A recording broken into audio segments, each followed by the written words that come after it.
Все пищеварительные системы мы не нагружаем организм тяжелыми кормами, да, грубыми тяжелыми кормами. Мы даем расщепиться, чтобы у нас желудок был абсолютно чистый, абсолютно свободный. После этого тогда ставим корм. Летнюю комнату, да, здесь птица 2-3 месяца, да, находится, двухмесячная и трехмесячная птица.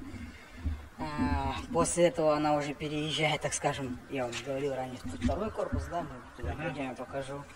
В принципе, все то же самое, просто более взрослая птица.